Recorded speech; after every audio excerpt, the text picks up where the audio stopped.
that you can understand what you are looking at. It's also important for us to make sure that if there are any questions that you have, that we try and clarify and answer those. Our one request to all our users at all point in time is that if you find anything at any point in time that is not working as you think it should be working, our request is please send an email to datascience@health.gov.za. That email address is also on the Health Information Center. And although we have developed these dashboards, some of them has been in use for a while, and it's not impossible for a link to suddenly not work.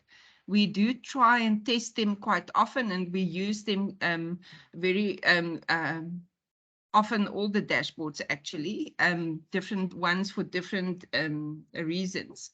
But that's our only request from users like yourself, is please give us feedback. Anything that you think is not working. And then there is a technical working group, and we have requested all the provinces to nominate one representative. You can work through the representative for your specific province to then table specific additional requirements that are there for additional dashboards, or things that you think should change, or something that you feel is outstanding. So for those type of requests, please work through your technical working group representative for the province. And if necessary, we can actually post in the chat who those are. Unfortunately, not all provinces actually nominated people to be part of that. The intention for us is to repeat this specific training at least once every 5 weeks. So there will be a basic training that will be repeated from time to time, and then there will be different topics as well. If I may ask Mbeki or Alka, if you can just post in the chat the PDF with all the themes, and you can see every week then there is something different. So over to you. Thanks, Mbeki.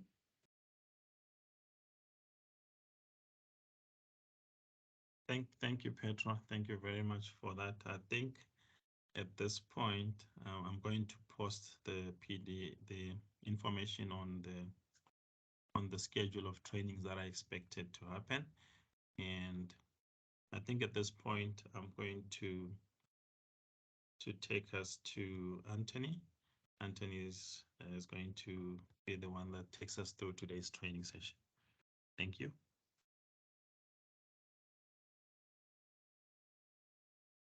Hi, and good afternoon to everyone.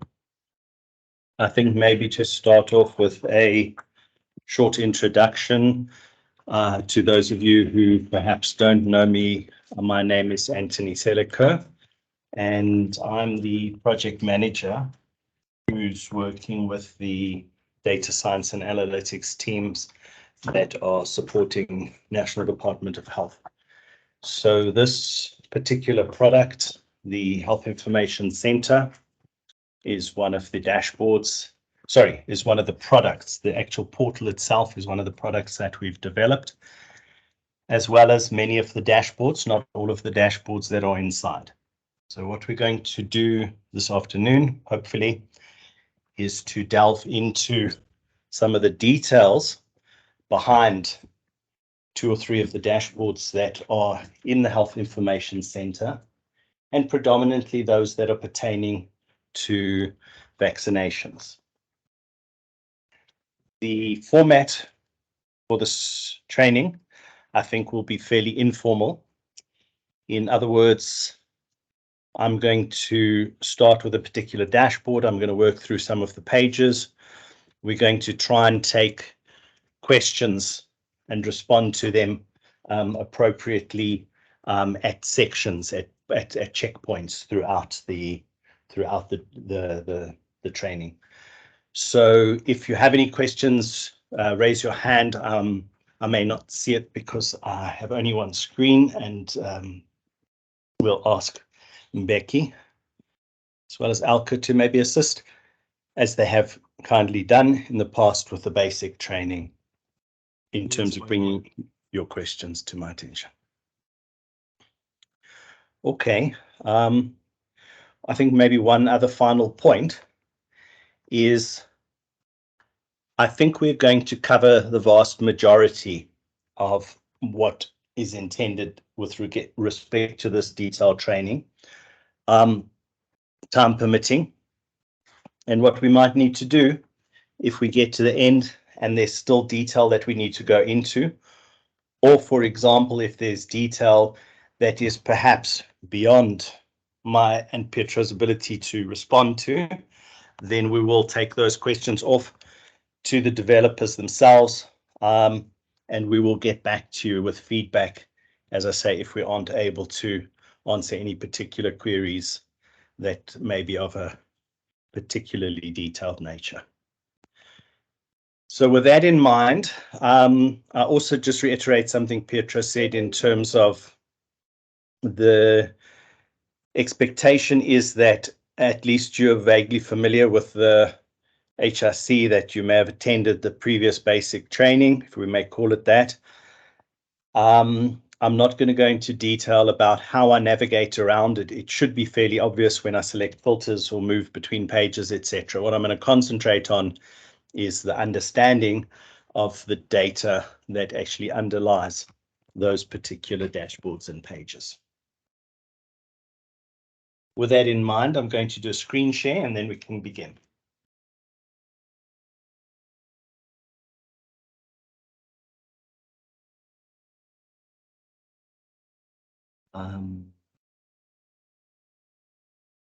Okay, so I'm starting out basically once I've logged in to the HIC and once I've made my way to the, in effect, the COVID-19 section of the portal, which is basically where we have all the various different themes for the different dashboards. So I think a good starting point is going to be the main vaccination dashboard.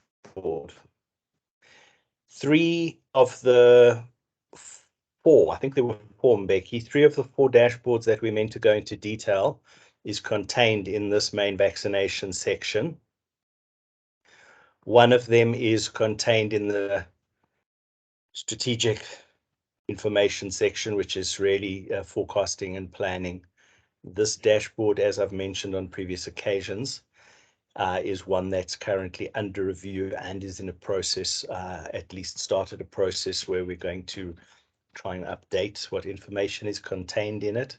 I'm going to leave this for last, primarily because of the fact that it's not currently up to date and that there's a process underway to review and update it. I will touch on it if we do have time. So what I'm going to focus in on is basically the first 3 dashboards in the main vaccination section. Just a very quick intro. The first one is what we call our main SA vaccination rollout dashboard. The second one is a similar dashboard, but it has data that relates to all of the undocumented individuals. The assumption, therefore, or the implication rather, therefore, is that the data for undocumented individuals is not contained within the first dashboard. So for largely historical reasons, it was agreed that they would be split.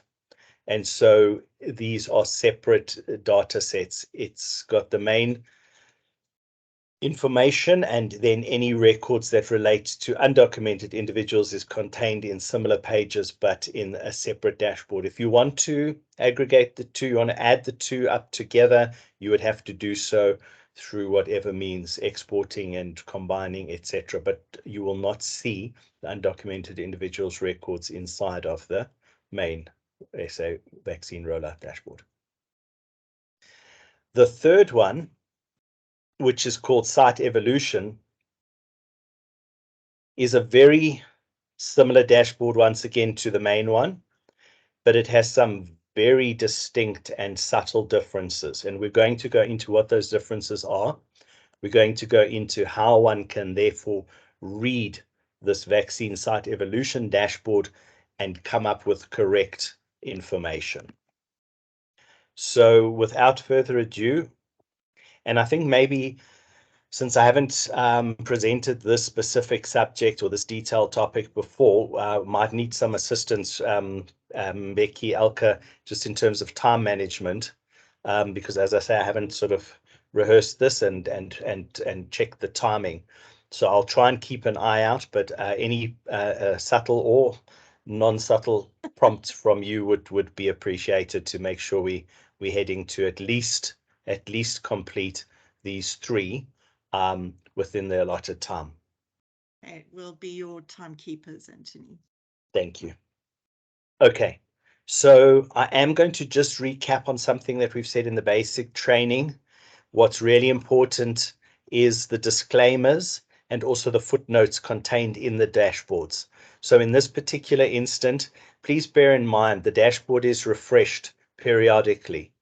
Always bear in mind the date and time of the last refresh to make sure that the information you're working with is being sort of viewed appropriately. It's twice a day, roughly speaking, 4:30, 5 o'clock in the afternoon, followed by about 8:30 to 9 o'clock in the evening. Those when the two refreshes happen. At this point, this dashboard will go and get the latest EVDS records, aggregate them, present them in the views that are seen in the subsequent pages. Also, of course, please note the back captured records until they actually are in EVDS and appear will not be part of this analysis and reporting. And as we've said, undocumented individuals are not contained in this dashboard, but in a separate dashboard.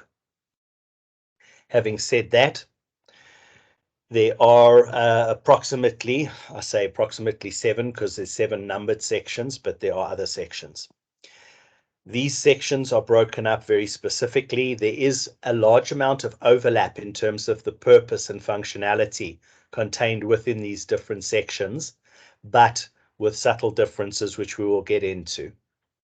So an example would be in the data export section, you see a lot of information that is contained in all of the previous sections, but in the data export section, we've tried to collect the most common and useful reports and put them, pre-configure them so that you can have access to those reports and to exporting those reports. Whereas it's not unique information, you will have seen them in the various other sections. The vaccinations week, the beginning. So to move quite quickly through this, from an EPI perspective, we had long time ago defined vaccination week numbers. It's quite simple. That's its start and end date, and those weeks run consecutively. So throughout the dashboards, there will be, for example, at times a mouse over, which will pop up with a vaccination week. That's where you can see the actual start and end dates if you need to refer to them. That's on the vaccination weeks page. Starting at 1, vaccine sites. The vaccine site information pertains mostly to the actual facilities and sites as opposed to the actual vaccinations themselves that were done. The first one relates to vaccine sites using EVDS. And sorry, one thing I didn't say, Pietro, please, from your perspective, if there's anything that I've said which is potentially not as straight and narrow as it should be, if it needs correcting, please jump in at any stage. I will rely on you to keep me honest, as Mohammed likes to say. Okay. So the sites that are using EVDS. And then the second page is active vaccinators. So this refers to the actual clinical personnel who are actively registered, logged in on the system and using the system at the sites. The first page will give you a breakdown. It will show you a number of sites using EVDS. Once again, almost everything we do here is based on the EVDS system and its database, etc. This is in effect the reporting arm of EVDS, but the database itself is sourced straight from EVDS database. So what you have here is you have a bar, horizontal bar representation just from highest to lowest in terms of numbers. You have a map view, which you can obviously zoom into. And you can obviously go into focus mode. I'm not going to go through the technical details because that's part of the other course, but you can certainly go into the map.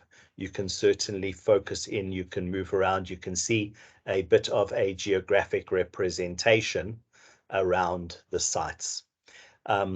Just to reiterate, at some stage, which is if we are, for example, showing all provinces, there could be too many data points and there could be restrictions in terms of Power BI's capabilities. Another thing to mention is I've logged in as a national user. I can see all provinces. Obviously, if you're logged in as a provincial user, and that's a function of how you registered and were accepted or approved on the system, you might see only one province, and subsequent to that, you would see your district breakdown as opposed to your provincial. Apologies. Before you go away from that, can you just go back to the map? I just want colleagues to understand why we've been asking them to review the data that's on the MFL. Can you please zoom in? Yeah. Just move, move in a bit. I just want them to see that if you look at Gauteng, that is red. So move in a bit so that you can still see the boundaries with Northwest. You will see that there's a red dot in the middle of the blue ones there. And that is because the facility is actually allocated to Gauteng, but the GPS coordinates for that facility is for the Northwest. And this is why, colleagues, it becomes really important that we've got accurate information. So this is a nice way for you to look at your data and then see where there are anomalies. You would also see in Gauteng, there's a dark blue one there next to the two red ones on the boundary to the left. Yes, that's a KZN. That's the color for KZN. So, which means that that specific facility, can you get the name for us? Yeah. Sure. Okay, now that's fine. But we can get, we can also add the names for these facilities, because what is important for us is that you use this as a mechanism for you to then also do your data quality checks. Because we can now see that there's a KZN facility that is now appearing in Gauteng, which is not, it shouldn't be like that. And it's because the GPS coordinates are incorrect. The same with the Gauteng one that's on the left-hand side, just above Ventersdorp, which is now suddenly in the Northwest. And it's not because it's incorrectly registered, well, I hope, but it's because the GPS coordinates are incorrect. And it really is going to filter through into all the reports where GPS coordinates are being used. We've requested about 3 weeks back that colleagues help us to just verify and check that this is actually correct. So this is just emphasizing the importance of that. Thanks, Anthony. Thanks for that, Petra. I think the emphasis there is that whatever quality of data we get in is what quality we can only report on, and that's throughout the system. So thanks for that. There's a graph showing the breakdown over time. And then there's obviously the tabular details of that information, which we can go into and which we can expand across and see all the way up to week 91, the current week. These figures, once again, are referring to the sites that are using EVDS. Okay. What I won't go into on every page is the fact that you have the ability to filter according to whatever filters are available. But we will go into the use of those filters on some of the pages where it's applicable. The second page with regards to sites is where it looks at actually the vaccinators, number of vaccinators that are actually active using the vaccine sites. So this number obviously changes per week. And there's your mouse over, which shows you your vaccination week information, etc. So this has got some tabular views and some graphs. It doesn't have, for obvious reasons, a map view. If we look at the table, we basically have the ability to go through and to also expand, obviously, to see it per district, per sub-district, and down to actual facility level. And if I'm not mistaken, it might stay at facility level. Yeah, so it stays at facility level, but it does also provide you, just in case, the UID, the UUID for that facility, which is obviously then the unique link to get back to match with other data sets that are using MFL. Okay. That was under vaccine sites, and we now get on to some of the more interesting information which relates to vaccines administered. I just want to draw a very significant distinction between Section 2, vaccines administered, and Section 3, individuals vaccinated. Sometimes it does become a little bit blurry, but in general, we are talking about needles in arms over here, and here we talk about the individual. So on the individual section, we start talking about how many individuals have received a first dose or have been fully vaccinated or have received boosters. On section 2, we're talking about how many actual vaccines have been administered. We have summary information, and then we have things that break it down into various views, charts per day, per week. We have per 100,000 of population. We're going to come to that and we're going to look in detail. The first page, I don't think there's anything particularly radical or complex about what's laid out here. What I do think is important is to note the exclusions, what we've already mentioned about undocumented individuals. Also, importantly, we do have a division between Sisonke and the national main rollout phase.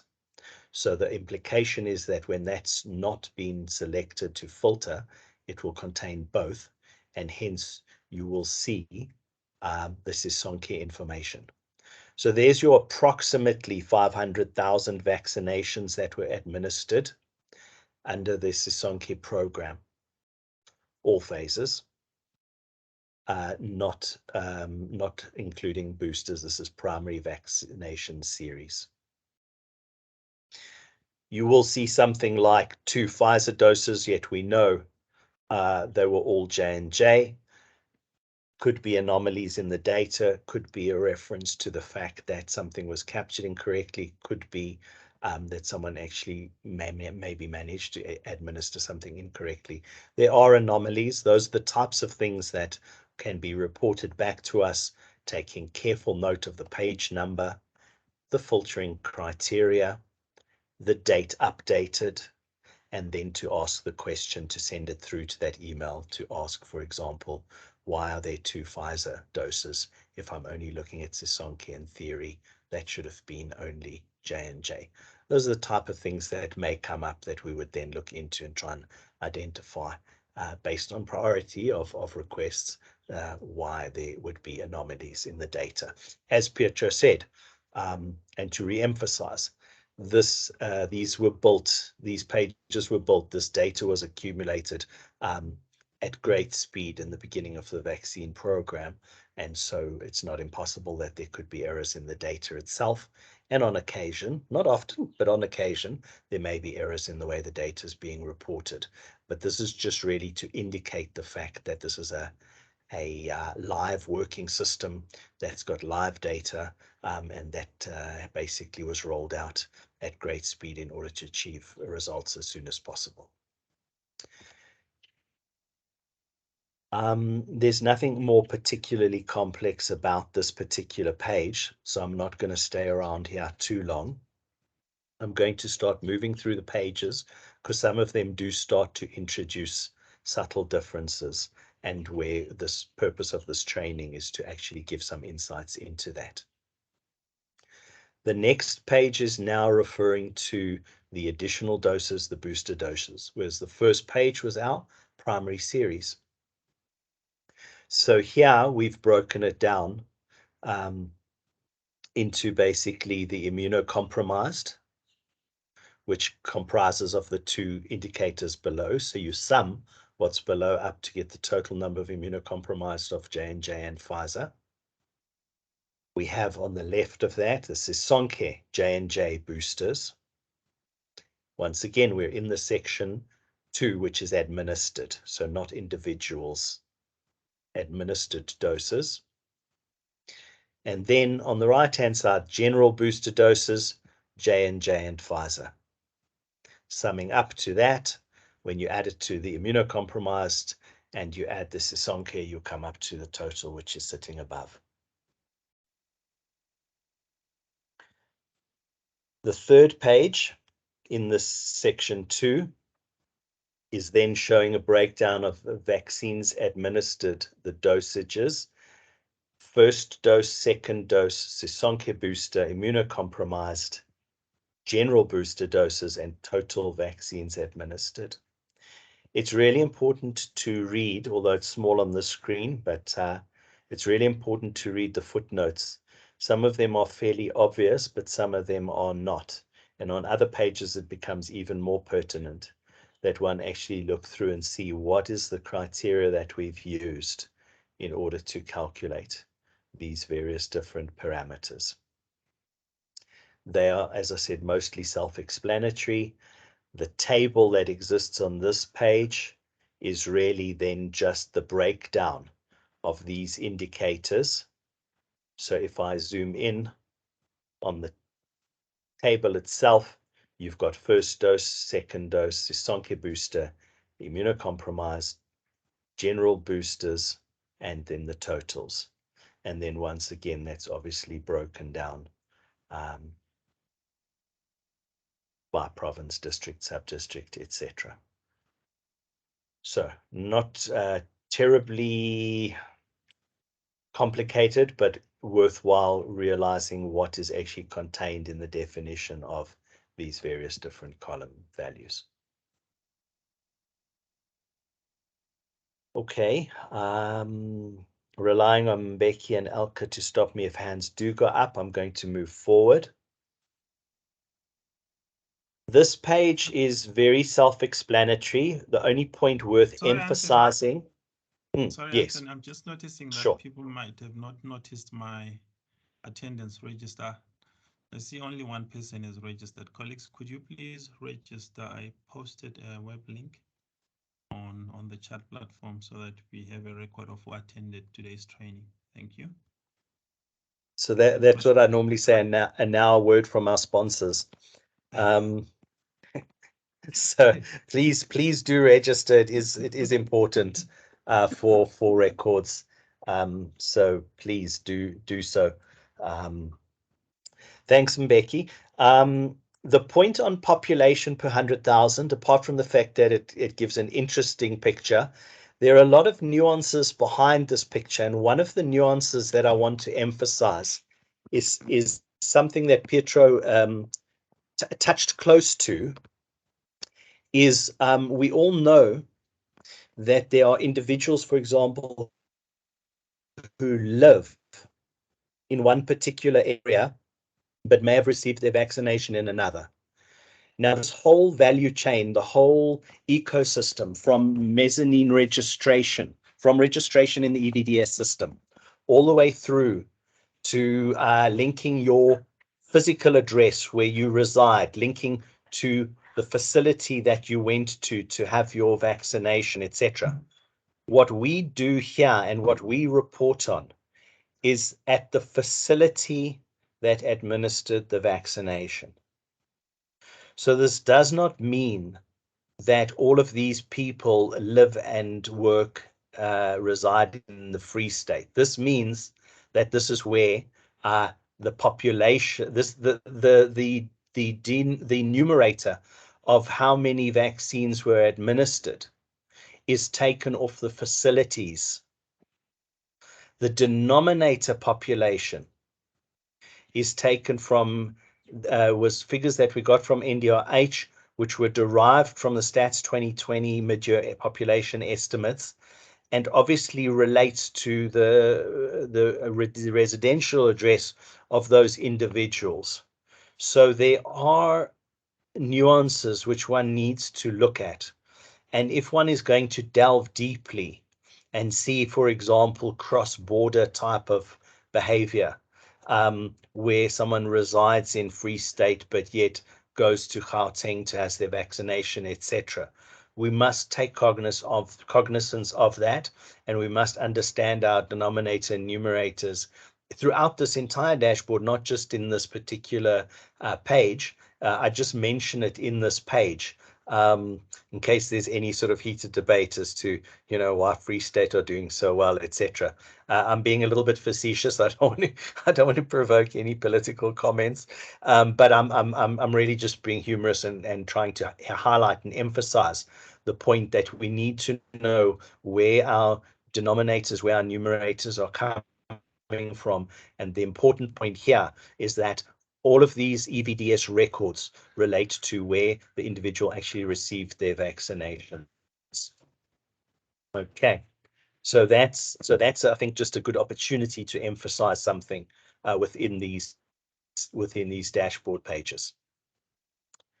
Per day charts are very obvious. It just displays the information over a time series. Quite a telling story.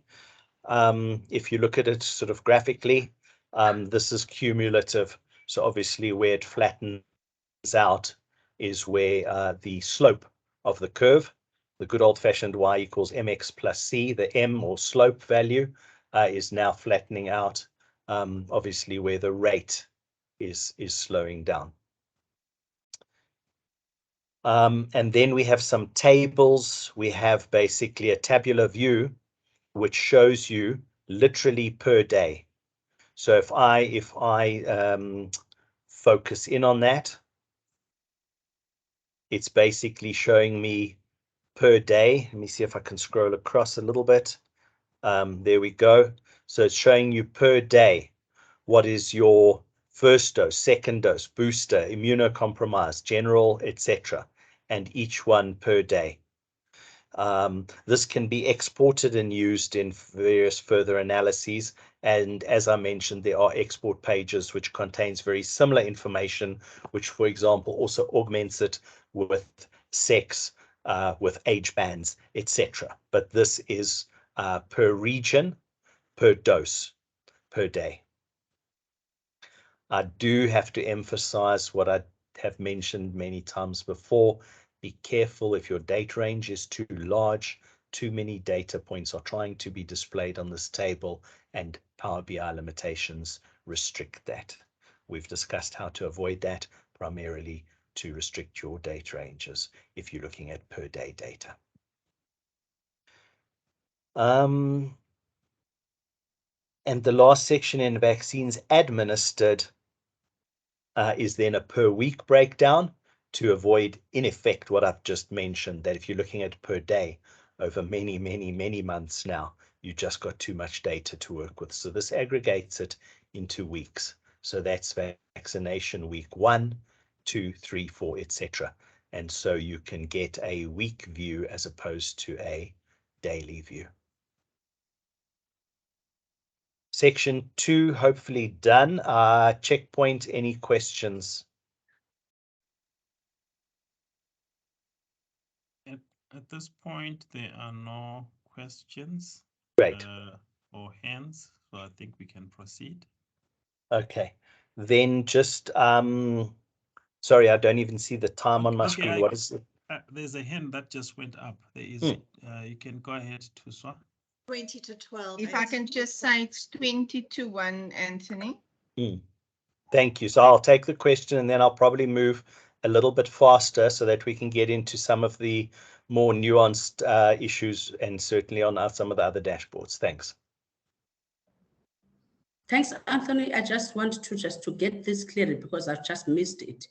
The reason, I mean, the difference between getting a daily vaccination as well as also the weekly? What is the difference? You mentioned it, but I happen to miss it. What is key Okay. on having it done on weekly basis? Yes, thanks. Sure. So it's actually just aggregating the numbers. So it's really taking all of the vaccinations in a particular vaccination week. So for the 7 days from the beginning of that vaccination week until the end, it's taking all of them in the day view, page 2.6. It's literally showing you every day individual figures. So you can see on a specific one day, what were the figures. On the week view, you won't be able to see the breakdown between the figures for that week. So you will just see 1,255 first doses was done in Limpopo in vaccination week 1 from the 15th of Feb to the 21st of Feb, but you won't know the breakdown of that number 1,255 onto any of the days of that week. It's been aggregated up, and all you can see is the total for the week. So you can still break down the province to a district, etc., and a sub-district, but you can't see daily figures. You can only see the values that have been aggregated up per week. So you lose a bit of resolution in terms of being able to discern how that number was distributed within that week. Okay, great. So individuals vaccinated.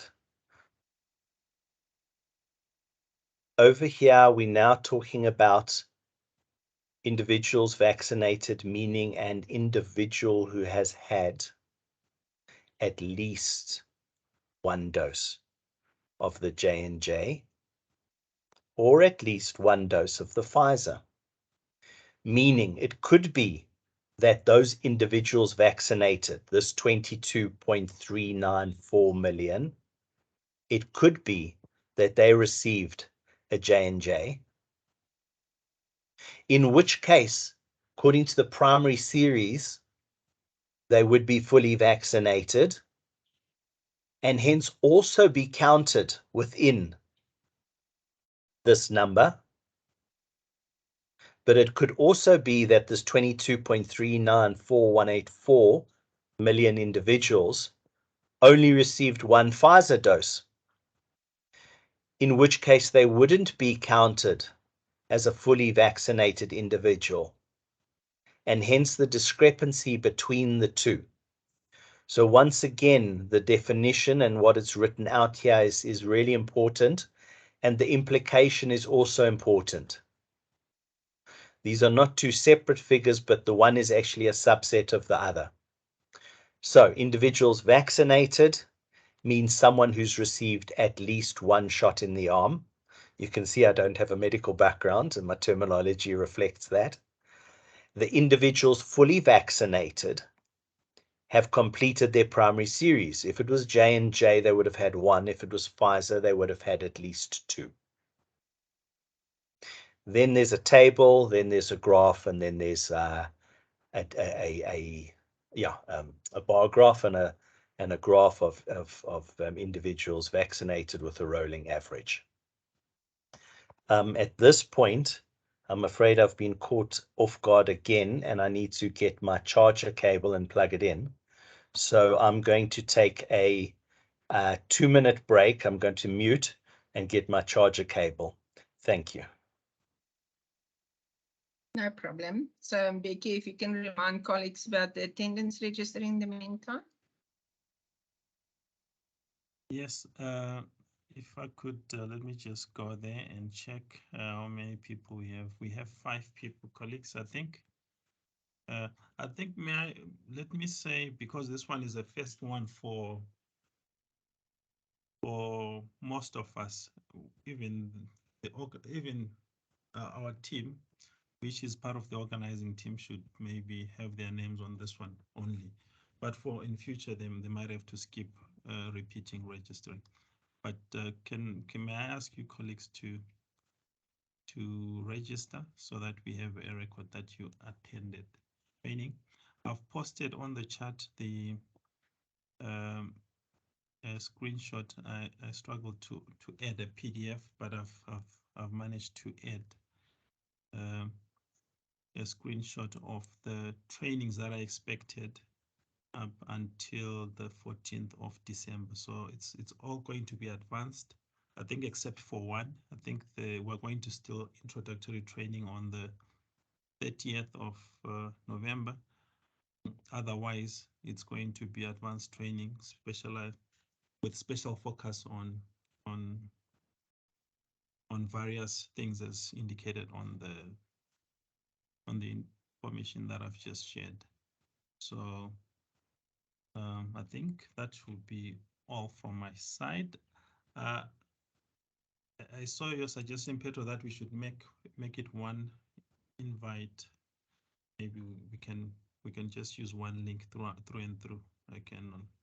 It means I might have to change the links that appear on that on the PDF. Yeah, it might be less confusing, so that there's only one link in circulation. We are doing that for MFL and it works quite well. Anthony, I see you're unmuted, so are you back? Yes, I was indicating exactly that. Okay, thanks. You can continue, Great. Anthony. Thank you. Apologies for that interruption. Okay, so now we're going to move through a little bit quicker. I'm not going to stop on any page which doesn't sort of provoke something noteworthy. Breakdowns per day, breakdowns per week, etc. We have now starting to digress into breakdowns with age and sex, as is indicated. The one thing I will mention is that sometimes age groups are divided by 10-year age bands, the population age bands, and sometimes they're divided into the age cohorts.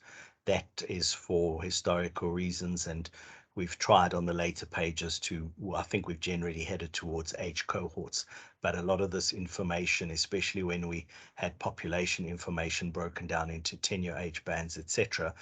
So we've tried to give a breakdown per age, and sometimes, as I say, it's one way with 10-year age bands and sometimes not.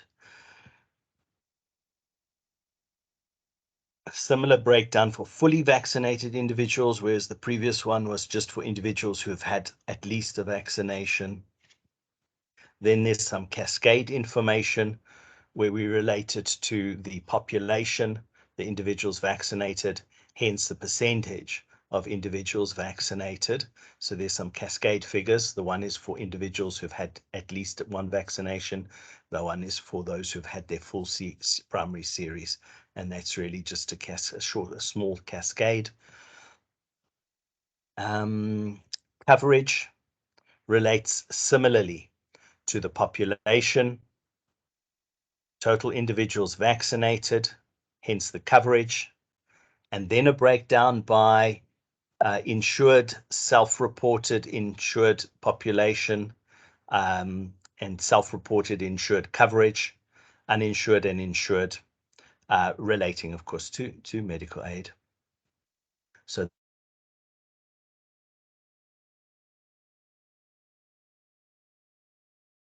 and insured. Then we have a per 100,000 of individuals vaccinated.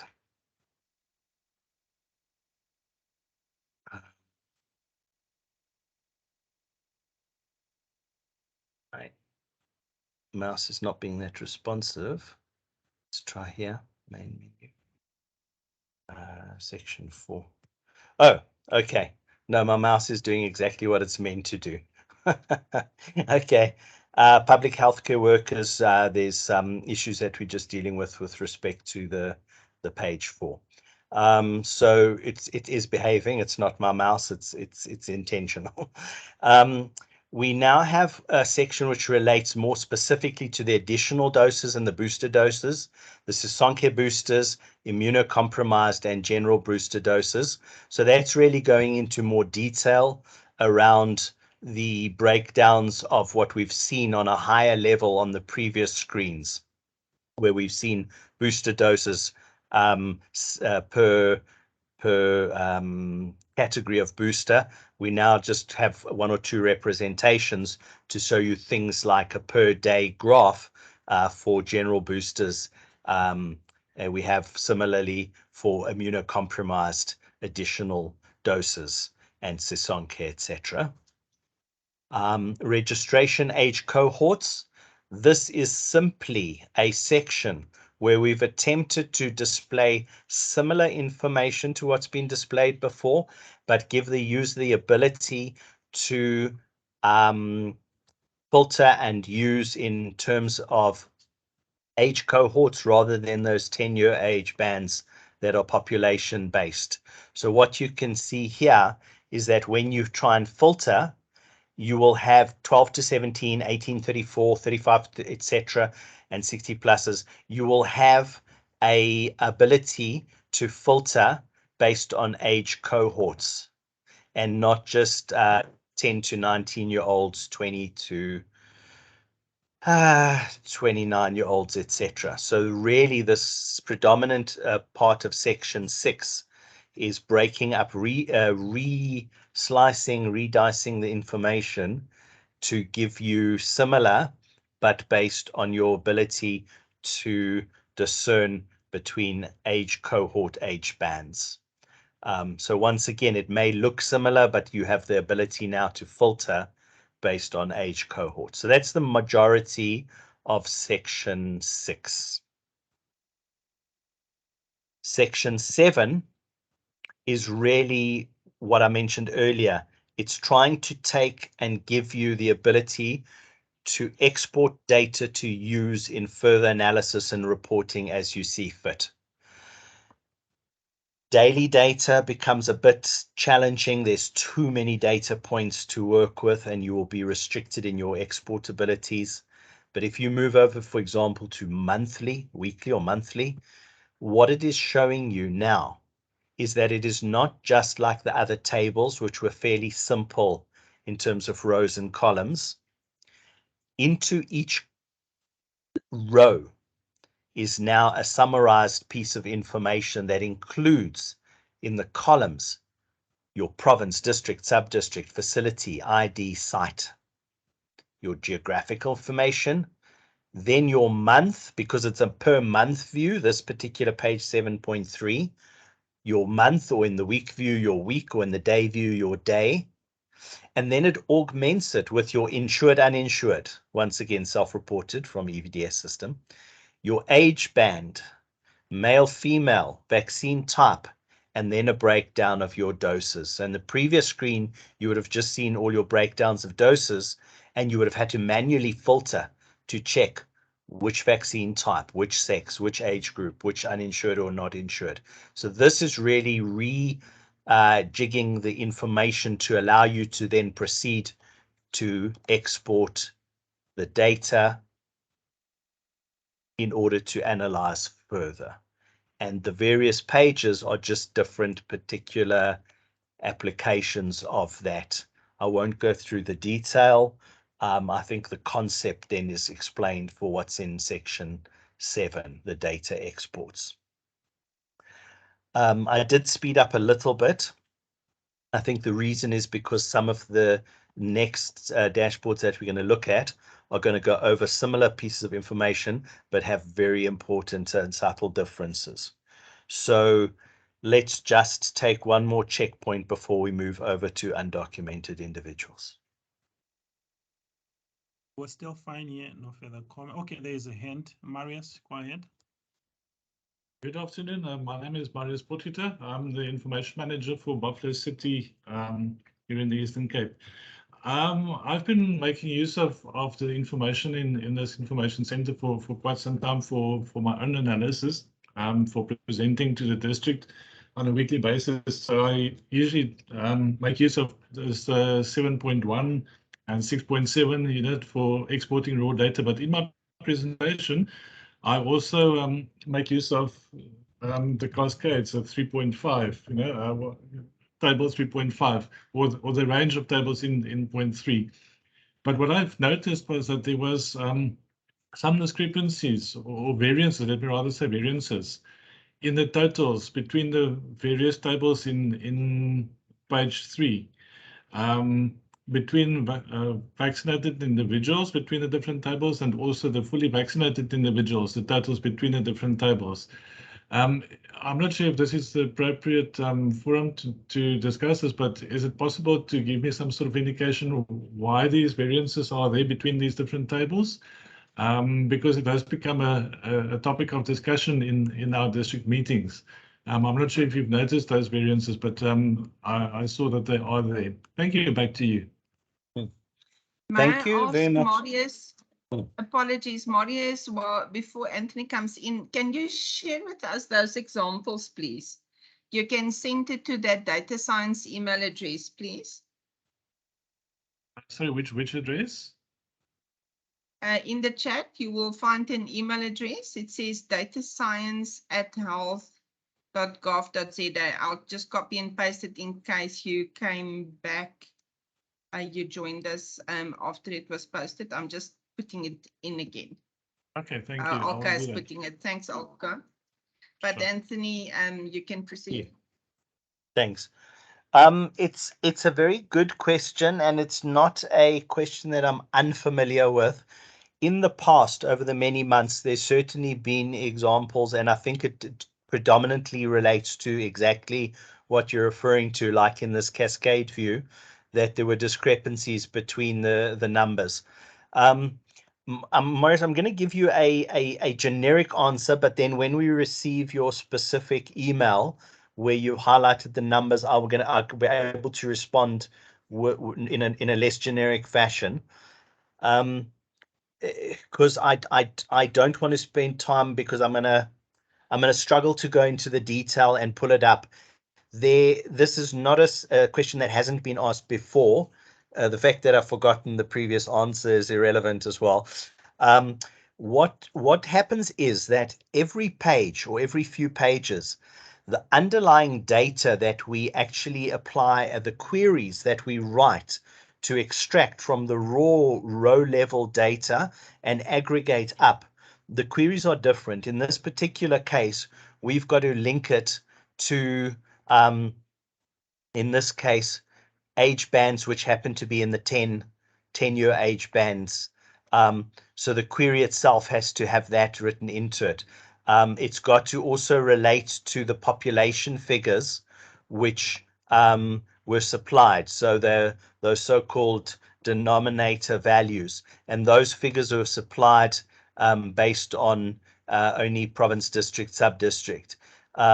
So the query that was built to extract the EVDS records to achieve these numbers, the calculated values of number of individuals vaccinated or individuals fully vaccinated, is a complete separate query, which then fuels or powers or drives this particular table in Power BI.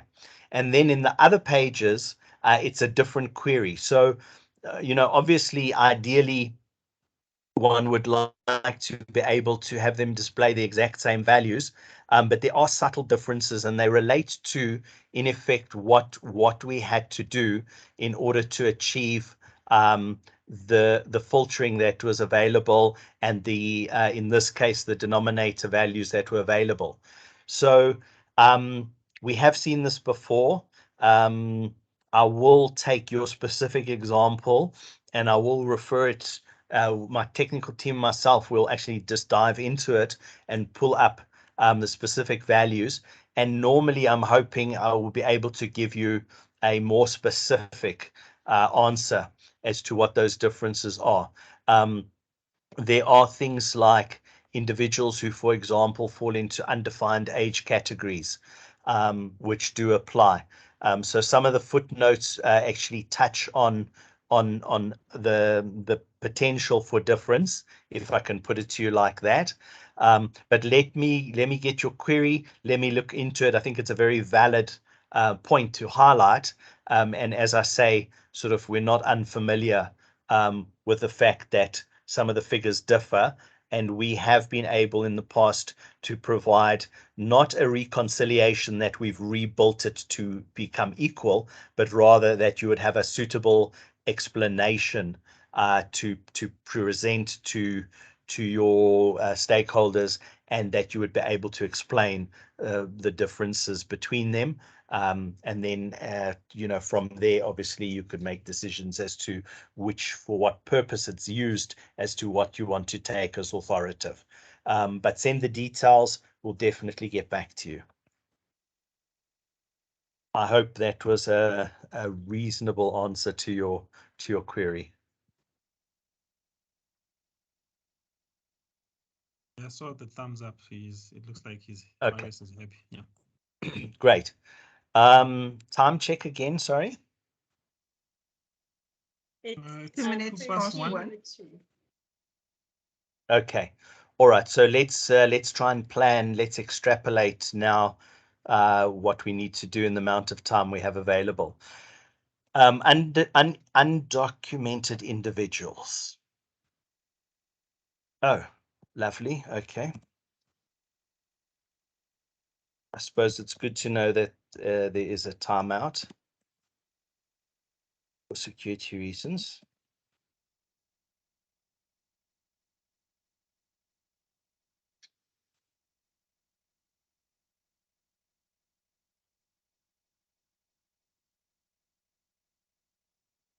All right.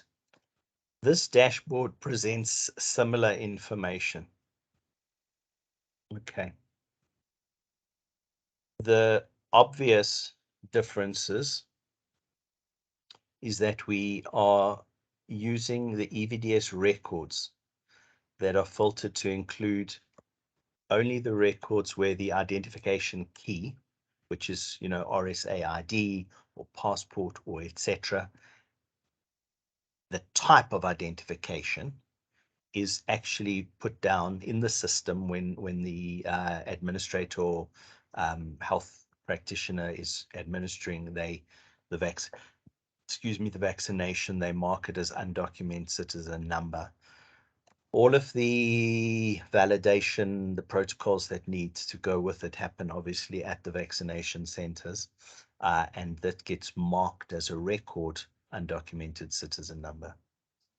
So then really what we've done is try to give a presentation of the data that's contained herein. But there are differences, and one of them, for example, mentioned here, tracking of individuals in the dashboard is based on the identification number. And therefore, an individual may report differently as he presents at his first vaccination, as he presents at his second subsequent vaccination. If they present differently, if they give a different number, etc., obviously we are not able to track that as a single journey of a single individual. So these are some of the challenges that come in obviously working with the data. But given that, we also have other limitations, for example, like date of birth. For example, if we have someone's date of birth and their RSA ID number, we can derive a date of birth from the ID number. We can verify it against what was typed in, etc. With these undocumented citizen numbers, obviously we can't add that level of intelligence to some of the age calculations. So those are some of the subtleties that we've highlighted. It then goes through a series of pages which are very similar. Total, J&J, Pfizer, etc.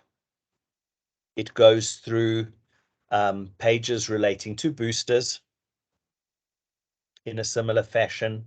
The per day, the per week, where you get a table and it will show you your per day, per week, first dose, second dose, general booster, immunocompromised, etc. It shows you then individuals. So remember in the first one, we had section 2 was vaccines administered. Section 3 was individuals vaccinated. So this you could almost view as section 2, the vaccines administered. The subsequent 4 pages are the individuals vaccinated. So you have a simple breakdown here. You have it by age and sex in a very simple format as well, and per day. So these are the simple graphs, all subsets of what you would have seen in the main dashboard, but with the provisos that we've mentioned in the disclaimer. And the last page being schedule completing doses.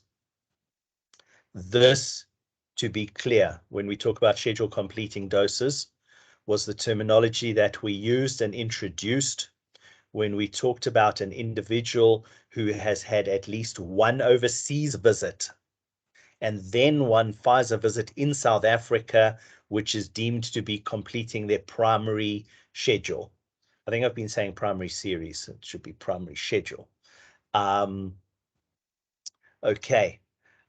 So then we take it as an individual's sort of first visit in South Africa, but it's so-called the completing dose for that individual. And then there would be also a second visit schedule completing dose, which defined as per the text is someone who had a first and second in South Africa to complete basically their primary schedule, and with at least one overseas visit logged against that beneficiary's ID in between. So they had a dose in South Africa, went overseas, came back and have some evidence of a overseas vaccination, and then completed their dose. So this is really the total of undocumented individuals. I do know that there's, in the general training that we give, there's always a lot of interest expressed. It's obviously the numbers are not significant, but obviously other factors relating to undocumented individuals is of significance, and these pages try and give a breakdown of the information. You do have the ability to export like any other table that you see. You can export the data, but we don't have a separate export section where we've sort of compiled a favorites table or view to export. So that's undocumented Anthony, individuals. Anthony, sorry, I just wanted to ask if you can just mention the actual numbers in terms of percentage, because I think that's quite interesting in terms of how many undocumented for the as compared to the rest of the vaccination. Sure. I think, because I'm not sitting in front of them. Oh, sorry. I think last time we met and discussed this, you said it was 0.09%. Does that sound right? That certainly sounds Yes, right. I that. mean, yeah, absolutely, Alka. If you look at, let's say, vaccines administered in the primary schedule, so first dose J&J, second dose Pfizer, etc. If you look at all of that at 24,000 out of what would that be, in the order of the sort of 30 something million, if I remember correctly, then it's definitely a very small percentage, and that 0.09 does certainly ring a bell. The breakdowns, etc., as I say, per province, the percentages are similar. Obviously, you've got large numbers in KZN, Mpumalanga, Gauteng.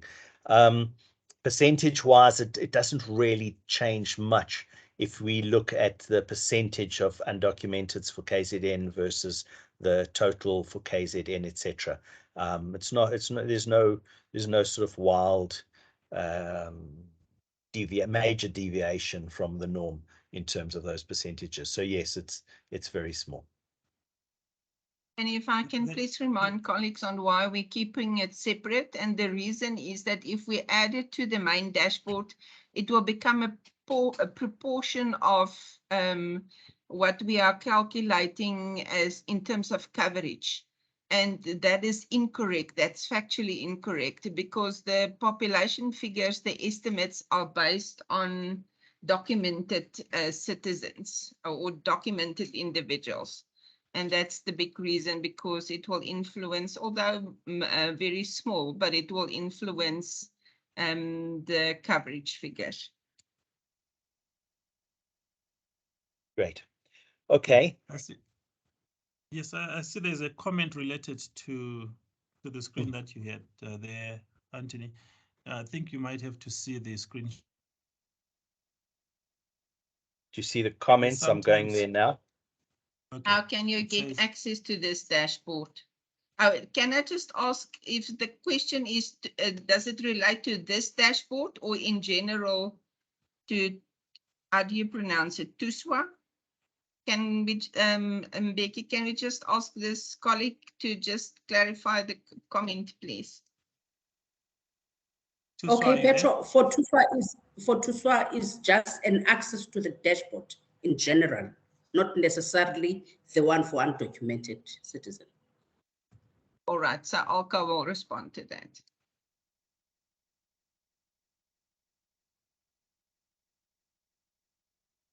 Alka, are you online? Yeah, I am. All I will right, so start- the. Sorry, yes, if you, Okay, so if you can want, go. if you want access to the dashboard, then what level are you operating at? Is it at national or provincial? Sorry, I didn't hear when you introduced yourself. If you are at provincial level, you should go through your provincial EVDS lead, and they will add you to the Hello, yes. Yes, ma'am, I am working at the district, at Matole district, District. under Eastern Cape province. Okay, great. Yes. So I'm what you need working to- as a health information manager. Right. Okay. So that makes complete sense that you would want access to this.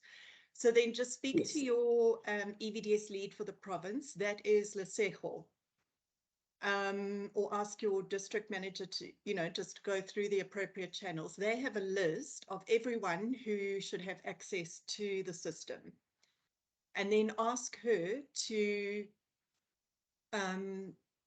please update the list and send your request through to me, and then you can register on the website. You can start your registration. You can even register right now, but I won't accept your registration until I've received the updated list from the province. It's just the way we monitor access and make sure that people who have access really should be having access. So you can go to, I'll just type it into the chat here. Not wearing my glasses. Okay. It's login.health.gov.za. Okay, so you can actually click on that at the end of the training and go and register. You'll see that there's an option to register, and then you can speak to your EVDS lead, to Lesego. Thanks. and maybe Yeah. she must also start with the introductory training. Yes, I think it's important. Yeah. Because this one is it's taking it assumes previous knowledge of the other training. Okay, I suppose we 15 minutes, Anthony, can we proceed? Sure. I just want to reply to a comment in the chat regarding Moreme, where you said about you sometimes come across it when Free State's elected in the filter shows the entire country. I think I've just been sort of playing around now as we've been speaking.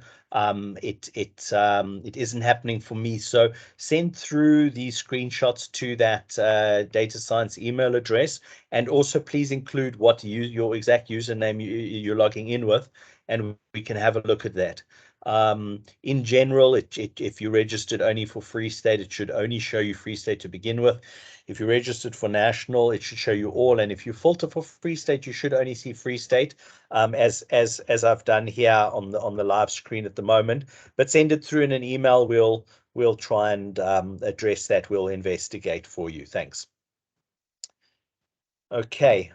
With the 15 minutes remaining, I'm going to get into what would one call it? The challenging aspect of, or the most sort of intellectually challenging aspect of all these dashboards, this one called Vaccine Site Evolution Dashboard. And I'm going to take you through a very short introduction and then an example of what this dashboard does and how it differs from the main vaccination dashboard. So what we have here is we have a dashboard with a limited number of pages. really all subsets of the main vaccination dashboard and its pages. So a typical example, vaccines administered per day. You will see the similar look, feel.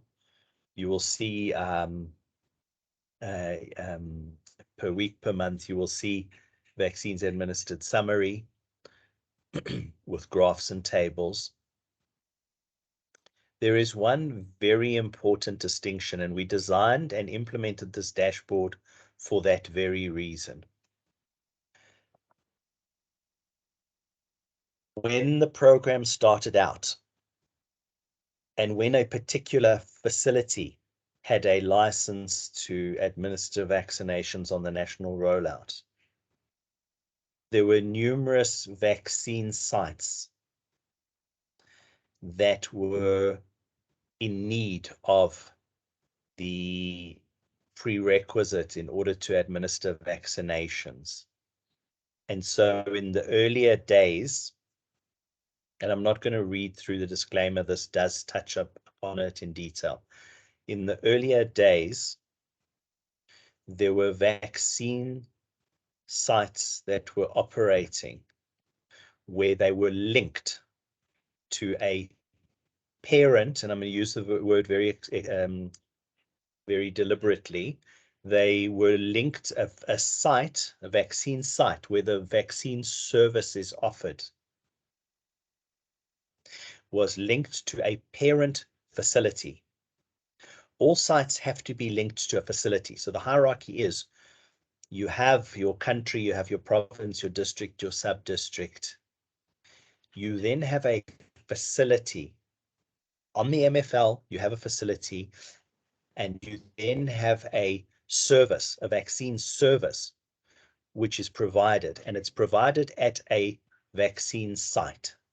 So we've got a facility, and then we've got a site, and that site is where the vaccines are administered. The main dashboard has a linkage between the vaccine site and the facility. It's linked to what was called, or what is called in the MFL, a parent facility. However, that may not be where the actual vaccines were done, because someone may have, and we'll go into an example, someone may have a vaccine site, which is actually, strictly speaking, not associated with a parent facility. And in some cases, that parent facility exists across a border, a geographic border. So for example, in a different province, the parent facility may exist in one province, and the so-called child site may exist in a different province. And so when you start to add up the vaccinations per province, there is a skewing of the data, because even though the site was in province B, the parents in province A, the province A gets the credits for that particular number of vaccinations that were done. So that's going to flick to an Excel spreadsheet. Continually verbally for now. So Pietro, do you think it would be beneficial if I went to that spreadsheet where we've got the example of the Wonderstone primary outreach in this relative district? Our colleagues, yes. Yeah, I'm sure that our colleagues that it applies to wouldn't mind if we use that as an example. Okay, great. So let me show and tell. So the first thing is just to visualize what I was saying in terms of the actual vaccine site in blue. That's the service and that's the site. It's linked to a parent facility. But now the truth is, when we started to say, okay, hold on a second, what is actually the correct linkage for that site? Facility. So not a parent facility in green, but a linked facility. and that was updated in the MFL to be a more correct and a more appropriate linkage, hence the word link facility, between facility. Now, in this example, there are numerous, the green once again are parent facilities. So you can see all of these are parent facilities, and you can see the sites that are linked to them, right? When we move across to the right, we then see that the linked facility, once again, parent facility is on the left in green, linked facility is in this yellow color on the right. It actually differs. So now if I go to an example, we have something here called vaccination site, Wonderstone Primary Mine School. It's an outreach site.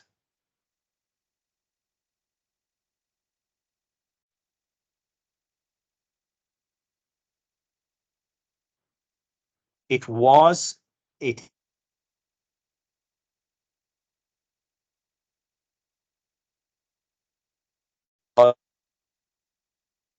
Sorry, I'm not sure if it's my side, Anthony, or whether you are audible to all other colleagues. No, it's No, I here think as well. Anthony is breaking up.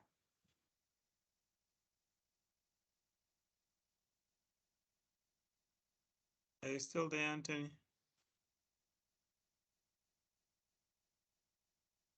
Sorry, I've had a network glitch. Am I back? You are. Yes, you're back now.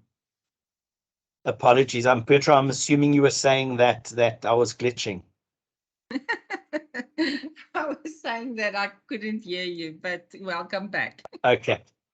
Okay, so what I was saying is the vaccination site, Wonderstone Primary Mine School, where the vaccinations were done, has a parent facility actually in the Free State. The facility is the Elizabeth Street Pharmacy. And so vaccinations done in the main and reported on in the main dashboard will show the so-called credit or the numbers that were done at this particular outreach site as showing under the Elizabeth Street Pharmacy facility in this district, sub-district, and province. So Free State would have got a few bonus points from the vaccinations performed here.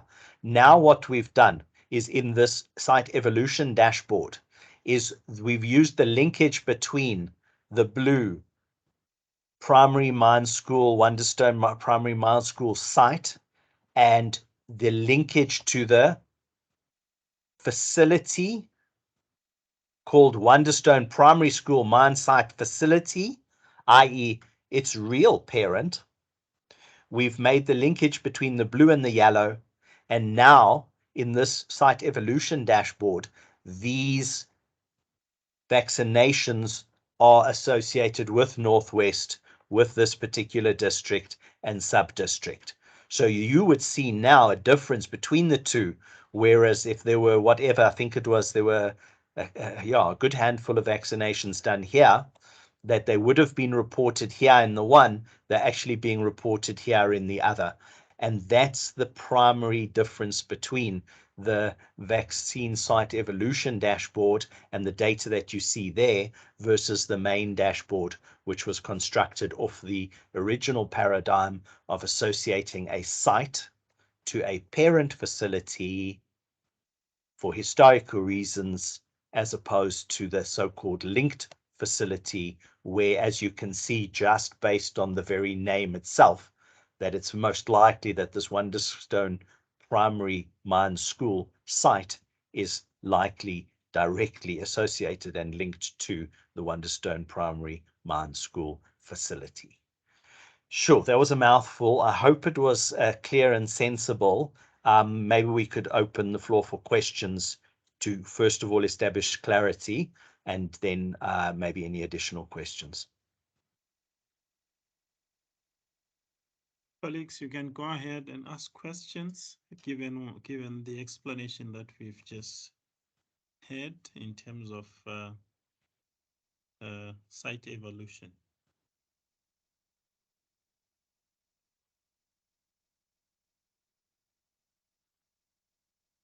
It doesn't look like there are any questions.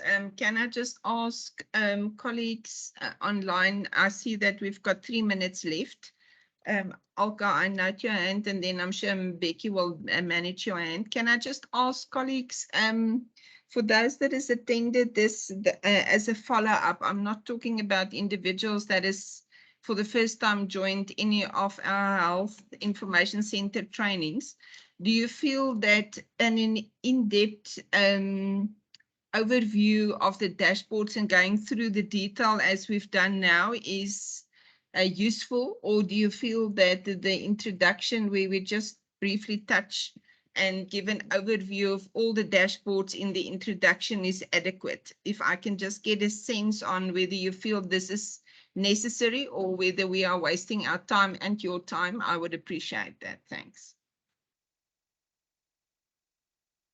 Perhaps a thumbs up if you feel this has been very useful.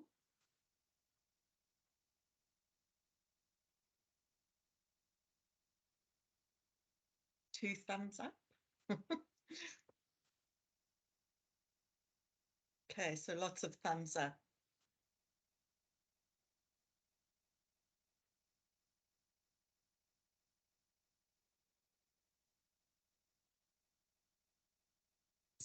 Thanks, Becky and Olga, over to you. Sorry, there was somebody was talking as well. Yeah, okay, you can proceed. Thanks. So I just wanted to mention that there will be another training. So maybe, let this training sink in and use the information center. And then if you want to come on a refresher training, there will be another training like this in December. And that has been sent out to everyone. Petra, I don't know if you want to make any further comment on that, or Anthony, but I just thought I would mention it. Because sometimes it's nice to just drop in on a follow-up training, or on the same training again, or at least tell your colleagues about it and try to encourage them if you found this useful. Thanks. Nothing to add. Thanks, Olga. Okay, thank you. That takes us back to Anthony. Do you have something more to add, Anthony? No, only that your feedback would be appreciated. Your feedback would be appreciated. So yeah, as we were saying, if you can let us know if there's any suggestions, any criticism that you would like to offer constructively with regards to this more detailed training. It is the first time that we've done this more detailed training, so any suggestions, feedback will be appreciated. That's all from my side. Thanks, Mbeki. Okay, thank you very much. I think one thing that I notice is that we might have to take it back to 2 hours instead of 1.5, because it looks like we needed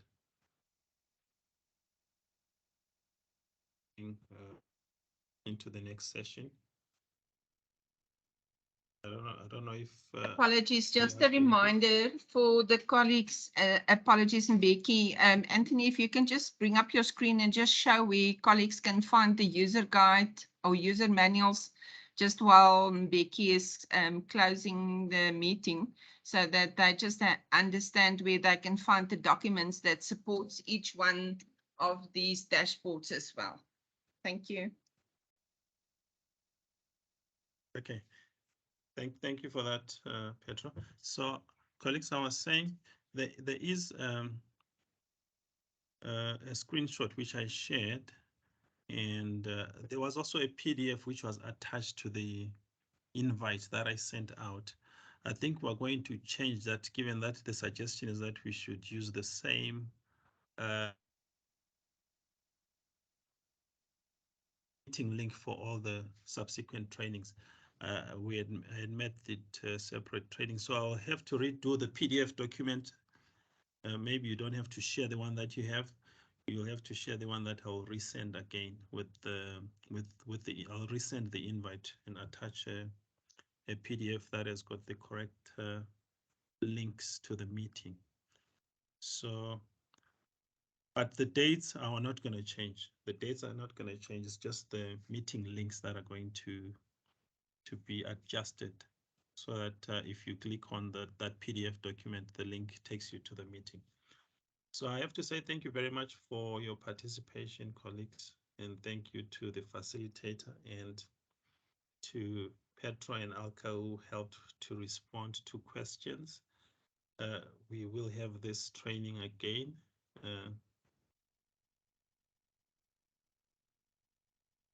And then next week, we will have advanced training, but we'll focus on GIS. So look out for the invite. Thank you very much. I think Thank you. on the what you call this, on the attendance register, for those that didn't register, please follow the link and register. I saw that then we now have about 8 names. So I'll encourage you to register, so that we have a record of who attended. Thank you very much, colleagues. Have a great day. Thanks, Mbeki. Thanks, Anthony. Bye, Thanks. everyone. Bye-bye.